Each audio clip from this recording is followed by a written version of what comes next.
আজকে মালদা এসে এত বাজে একটা এক্সপিরিয়েন্স হবে আমি আগে ভাবতে পারিনি। এরকম বাজে পার্টি যেন আর কোনোদিন আমার কপালে না পড়ে। আমি কেন এরকম কথা বলছি, চলো ভিডিওটা গোড়া থেকে শুরু করি। তো hello guys, welcome to Karim express নতুন একটা ব্লগ ভিডিও।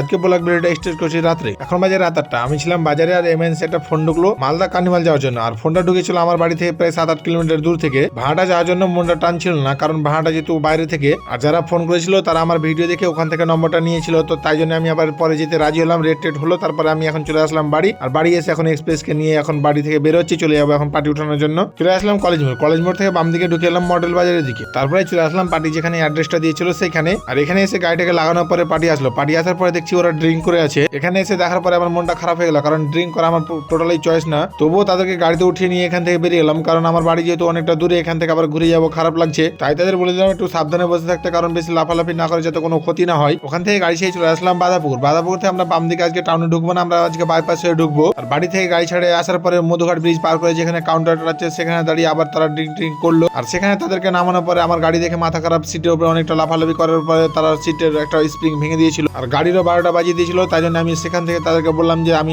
ঘুরে চলে যাবো, তাদের কোনো টাকা পয়সা কিছু দিতে হবে না আমাকে। ওদের মধ্যে 2-1 ছেলে ছিল, ওরা ড্রিঙ্ক করেছিল। ওরা বললো যে না, এরপর থেকে আর কোনো কিছু হবে না। তাই জন্য আবার আমি আসতে রাজি হলাম। তারপরে আমরা চলে আসলাম মালদা বাইপাসে ডিস্কো মোড়ে শাহপুরে। এখান থেকে আরো গাড়ি ঢুকতে দিচ্ছে না, তো এখানে এসে এখন গাড়িটাকে ওদেরকে নামিয়ে গাড়িটাকে ভালোভাবে ঘুরিয়ে সাইড করে দেবো। বাড়িকে নামিয়ে এলাম, পার্টি চলে গেল এখান থেকে কার্নিভাল দেখার জন্য ভিতরে। আর আমি গাড়ির মধ্যে বসে ভিডিও এডিট করবো, কারণ আজকে একটাও ভিডিও এডিট করা নেই। আর মনটা এত বিরক্ত হয়েছে, মানে রাস্তা থেকে ইচ্ছে করছিল ঘুরে চলে যাই। এত ড্রিঙ্ক করে আছে, একটা কথা কোনো কথা শুনছে না, গাড়ির মধ্যে লাফালাফি করছে। গাইজ ভিডিও এডিটিং করার পরে দেখতে পাচ্ছ এদিকে রাত 12টা পার হয়ে গেল, আর এদিকে ভটকা অনেক ফুটছে। আর গাইজ কি বলবো, এতটা ঠান্ডা লাগছে। দেখতে পাচ্ছ এদিকে আমার গাড়ি লাগানো আছে। এখন 12টা বেজে গেল, দেখা যাক পার্টি কতক্ষণ আসছে। তারপর পার্টিকে উঠিয়ে নিয়ে আবার এখান থেকে বাড়ির উদ্দেশ্যে বেরোবো। তো গাইজ প্রায় এখন বাজে রাত 1টা, কার্নিভাল এখন শেষ হয়ে গেল, সবাই চলে যাচ্ছে বাড়ি। তো আমার পার্টিগুলো চলে আসলো। তারপরে পার্টিকে গাড়িতে এখন উঠিয়ে নিলাম, গাড়িতে উঠিয়ে তারপরে এখান থেকে গাড়ি ছেড়ে বেরিয়ে গেলাম। তারপরে গাড়ি চলে আসলাম কালীচক পার করে চলে আসলাম কালীচক পেট্রোল পাম্পে। গাড়িতে তেল ছিল, তো যে ভাড়াটা দিল ভাড়া টাকা সম্পূর্ণ এখানে তেল ভরে নিলাম। তারপরে এখান থেকে গাড়ি ছেড়ে আবার বেরিয়ে গেলাম। তারপরে গাইজ ফাইনালি চলে আসলাম বাড়ি। এখানে এসে পার্টিকে নামিয়ে দেবো। পার্টিকে নামিয়ে আমি এখান থেকে আবার চলে যাবো নিজের বাড়ি। তো গাইজ ফাইনালি পার্টিকে নামানো হয়ে গেল। তারপরে এখান থেকে আমি বেরিয়ে পেলাম নিজের বাড়ি যাওয়ার উদ্দেশ্যে।